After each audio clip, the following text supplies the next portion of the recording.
The Guyver. C'est tellement culte que tu ne l'as sûrement jamais vu. C'est moi le Guyver.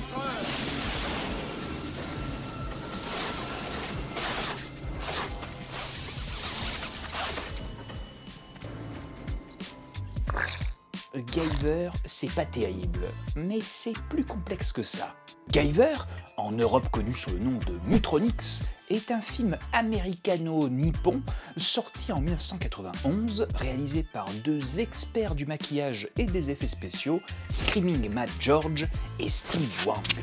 Dans ce film à grand spectacle, vous serez spectateur de maintes cascades, mais surtout de magnifiques monstres et autres créatures, comme la moustache de ce bon vieux Mark Hamill. Des monstres à gogo, de la bagarre en veux-tu en voilà, un Luke Skywalker, ma foi, en perdition, tout était réuni pour nous offrir un grand moment de cinéma. Alors qu'est-ce qui a bien pu se passer ? Le film a reçu des critiques spectateurs et presse catastrophiques. Un film beaucoup trop violent pour les enfants, mais beaucoup trop ridicule pour les adultes. En somme, un ovni audiovisuel, pour ne pas dire... Mais c'est de la merde. Oui, dit comme ça a pas l'air terrible. Guyver est un nanar. Et pourtant, c'est un film que j'adore. Si les années 90 devaient se résumer en une team de super-héros, ce serait bien entendu Batman, The Crow, Blade, Spawn et notre ami Guyver. Si, comme moi, tu as grandi en lisant des revues sur le cinéma dans les années 90, eh bien tu as dû forcément voir le bonhomme. Guyver, c'est l'adaptation du manga éponyme, édité en 1985. Rencontrant un certain succès au pays du soleil levant, Guyver arrive très rapidement sur nos petits écrans. Tout d'abord en OAV en 1986, puis en série animée en 1989. Oh, et un petit monsieur qu'on appelle Brian Yuzna, eh ben il a senti venir le truc. Le réalisateur de Society, Reanimator 2, Faust, mais surtout le producteur de Reanimator, Chérie j'ai rétréci les gosses, Castle Freak et beaucoup d'autres. Eh bien ce bon vieux Brian décide de produire Guyver. Car oui, au début des années 90, nous sommes encore au cœur de la Batman mania. Tout Hollywood veut son chevalier noir et s'en va adapter bien des héros ténébreux. De nos jours, c'est plus des héros nauséeux. Guyver, ce n'est pas n'importe quel héros. C'est Screaming Mad George et Steve Wang qui vont se charger de la réalisation. Et je peux vous dire que ces deux messieurs, eh bien ce n'est pas n'importe qui. Commençons donc par Screaming Mad George. Maquilleur et spécialiste des effets spéciaux, notamment des costumes de gros monstres, vous connaissez sûrement son travail, comme par exemple le Predator, l'ignoble orgie de Society, les créatures des aventures de Jack Burton et quasiment toutes les réalisations et productions de ce bon vieux Brian Yuzna, comme quoi tout est lié. Screaming Mad George, c'est un style très organique, gluant et terrifiant. Il associe souvent son œuvre à celle de Dali. On peut donc dire que Screaming Mad George, c'est un peu le surréaliste des effets spéciaux. Cependant, je trouve qu'il y a quelque chose de génialement grotesque dans ses courbes. Ce qui me rappelle la culture sofubi. Vous savez, ces petits monstres de vinyle que l'on trouve un peu partout au Japon. N'hésitez pas d'ailleurs à regarder ma vidéo sur le sujet, mais revenons-en à ce bon vieux George. George, c'est un artiste avec un grand A. Compositeur à temps perdu, eh bien ce qu'il fait, c'est vachement bien. C'est punk, c'est rock, c'est cool. Et si vous redemandez encore du Screaming Mad George, eh bien vous pouvez jouer à son jeu vidéo. Alors oui, niveau concept, c'est pas mal, mais regardez, c'est plutôt incompréhensible et... c'est un peu moche, hein.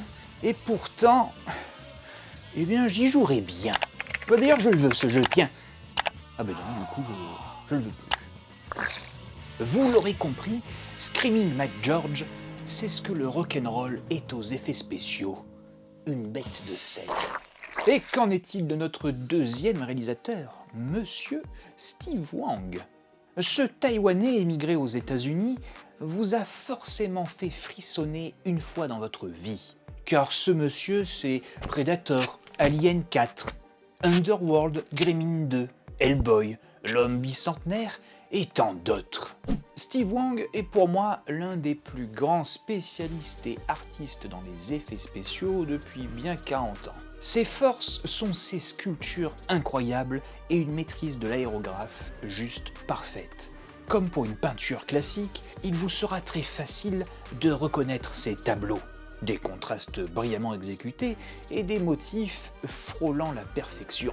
Steve Wang, c'est aussi un réalisateur. Ici nous parlons de la saga Guyver, mais c'est aussi lui qui se cache derrière la caméra de transmutation, et c'est aussi lui de la série Kamen Rider Dragon Knight.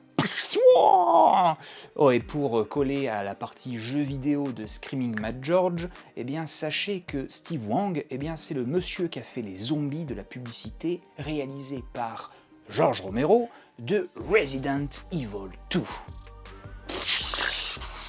Là ça commence à faire beaucoup d'anecdotes très difficiles à ressortir en soirée, du coup autant parler de Guyver. Comme pour le manga, c'est l'histoire d'un adolescent, ma foi pas très malin, qui découvre l'armure du Guyver. Dès lors, il se fait pourchasser par le groupe machiavélique Chronos et de ses créatures infernales, les Zoanoïdes. Guyver, aidé maladroitement de Mark Hamill, cherche avant tout à secourir sa petite amie. Ici, pas un grand scénario, et pourtant ils arrivent à rendre ça laborieux, pour ne pas dire mauvais. Et ouais, quand on finit sur le site internet Nanarland avec une note de 2,5 sur 5, eh bien on l'a un peu cherché. Guyver, c'est une créature cinématographique étrange, une véritable fresque du cinéma de Brian Yuzna, bonjour le casting de Reanimator, et comment ne pas citer le merveilleux Michael Berryman. Guyver, c'est des monstres, du kung-fu, du sang, le maire de Robocop 2 et Luke Skywalker. Un délicieux nectar qui suinte les années 90. Comme dit plus tôt, The Guyver cherche son ton. Si visuellement proche de son matériel de base, avec son ambiance glauque et horrifique, Guyver se rapproche pourtant plus d'un film pour toute la famille, avec des mutants rigolos et des héros blancs comme neige. Pour preuve, l'intégralité des scènes sanglantes ont été coupées pour la sortie cinéma.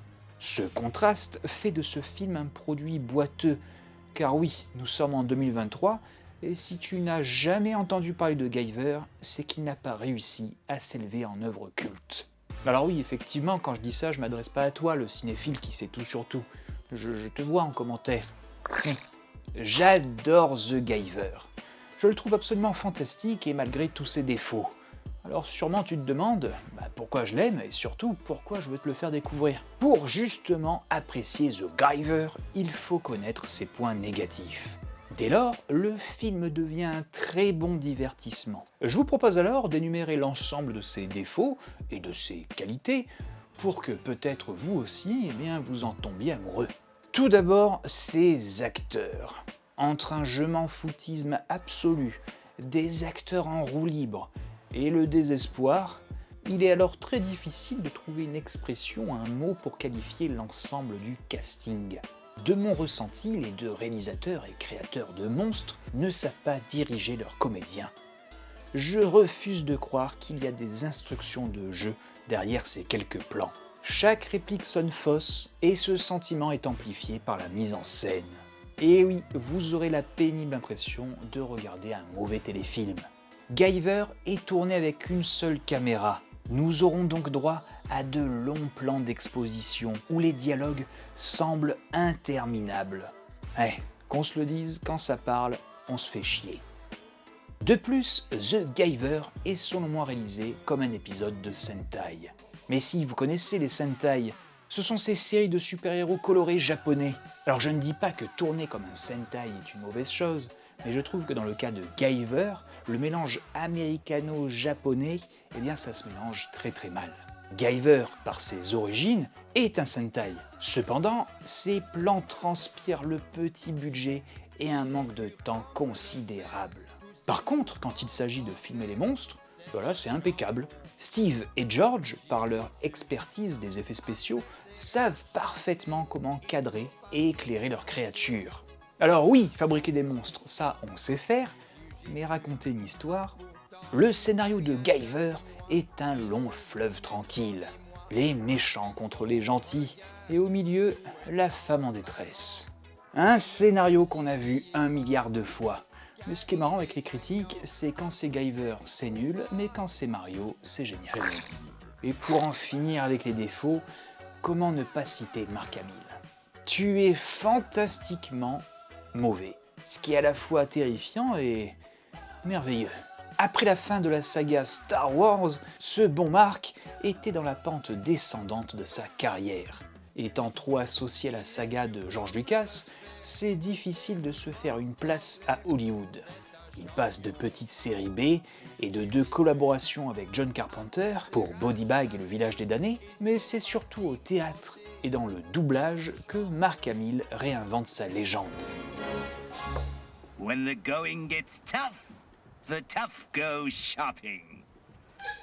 Mais pour Guyver, non seulement c'est un second rôle mal écrit et mal dirigé, son seul intérêt reste sa métamorphose, qui ne sert absolument à rien. Bon sang. Vous avez raison. Vous m'avez convaincu. Où diable allez-vous? Et chercher une autre longueur de corde pour me pendre? Ouais, je suis d'accord avec toi, je le vends pas super bien ce film. Oui, après tous ces points négatifs, ça va être difficile de trouver du positif dans tout ça. Mais Guyver, si c'est bien, c'est pour son héros, ses monstres et ses costumes. Tout y est parfait, du grand art, de fantastiques contrastes, des peintures parfaites, des designs proches de la perfection, de la bagarre de dessin animé, et de plus, Guyver, c'est un film d'ambiance. Son côté crasseux est très semblable à celui du film Les Tortues Ninja. Ah punaise, Les Tortues Ninja, c'est sorti 1 an avant. Bon, pour la défense de Guyver, le film a coûté seulement 3 millions de dollars. Les Tortues Ninja, sorties en 90, eh bien elles ont coûté 13,5 millions. C'est 10 millions de plus. Comme quoi, avoir les plus beaux effets spéciaux ne suffisent pas à faire un bon film. Et pourtant, une aura très spéciale se dégage de Guyver, une saveur inexplicable qui fait de ce très petit film une Madeleine de Proust, un excellent film popcorn à dévorer entre copains. Et si vous en redemandez encore, il existe un Guyver 2 qui a coûté beaucoup moins d'argent, qui est apparemment un peu meilleur que le 1, mais le truc, c'est qu'il n'y a pas Mark Hamill et sa moustache. Moralité, il faut quelquefois regarder un film avec son cœur pour pouvoir mieux l'apprécier. Sur ce, amis des monstres du cinéma et des jouets, je vous dis à très bientôt pour une autre vidéo. Salut! Guyver, le dernier des nanars, c'est mon ami et bien plus encore.